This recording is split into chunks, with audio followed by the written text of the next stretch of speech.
मिश्र वाक्य, जिन वाक्यों में एक से अधिक वाक्य जुड़े हुए उसे मिश्र वाक्य कहते हैं।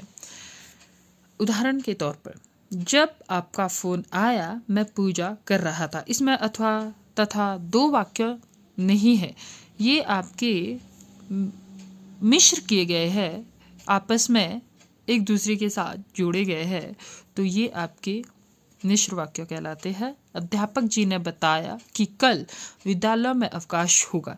देखिए, ये ना सरल वाक्य है ना संयुक्त वाक्य है। सरल वाक्य में सिर्फ एक कर्ता और एक क्रिया होना जरूरी है, लेकिन इसमें कर्ता और क्रियाएं ज़्यादा है, तो ये आपका मिश्र वाक्य है। रचना के आधार पर वाक्य छांटकर भेद लिखो। जैसे, रमेश का भाई सुबह से मन लगाकर अपना पाठ याद कर रहा है। ये आपका, इसे संयुक्त वाक्यों में बदलिए। रमेश के भाई का सुबह से मन लगा और अपना पाठ याद किया। यदि राम मेहनत करता तो उसे सफलता अवश्य मिलती। ये मिश्र वाक्य है, इसे सरल वाक्य में बदलिए। राम को मेहनत करने से सफलता मिलती। धूप निकली और गर्मी बढ़ने लगी। ये संयुक्त वाक्य है, इसे मिश्र वाक्य में बदलिए। जैसे ही धूप निकली वैसे ही गर्मी बढ़ने लगी। अब अर्थ के आधार पर वाक्यों के भेद। अर्थ के आधार पर वाक्यों के 8 भेद है। विधानवाचक, विधानवाचक होता है किसी की सूचना देना। निषेधात्मक होता है ना, जहाँ पर ना शब्द का प्रयोग हो, नहीं मत शब्द का प्रयोग हो, जो निषेधात्मक। प्रश्नवाचक, जहाँ प्रश्न पूछा जाए। संदेहवाचक, जहाँ किसी वाक्यों में संदेह प्रकट किया गया हो।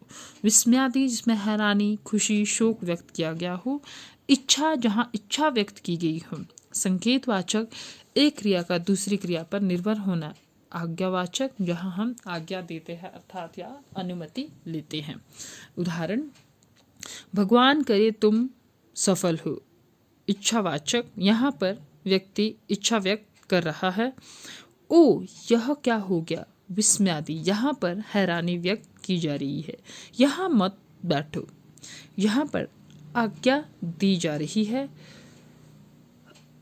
अब तक वो घर पहुंच गया होगा। यहाँ पर हमें पूरी तरह से ज्ञात नहीं है कि वह घर पहुंच गया है या नहीं, तो यहाँ पर संदेहवाचक। मैं आज नहीं खाऊंगी, मतलब यहाँ मना किया गया है, तो निषेधात्मक। बाहर कौन बैठा है, पूछा गया है, तो प्रश्नवाचक। कृपया मेरी सहायता कीजिए। आज्ञावाचक, इसमें मतलब हम अनुमति ले रहे हैं या आज्ञा दे रहे हैं। धन्यवाद एंड शुभ दिनम।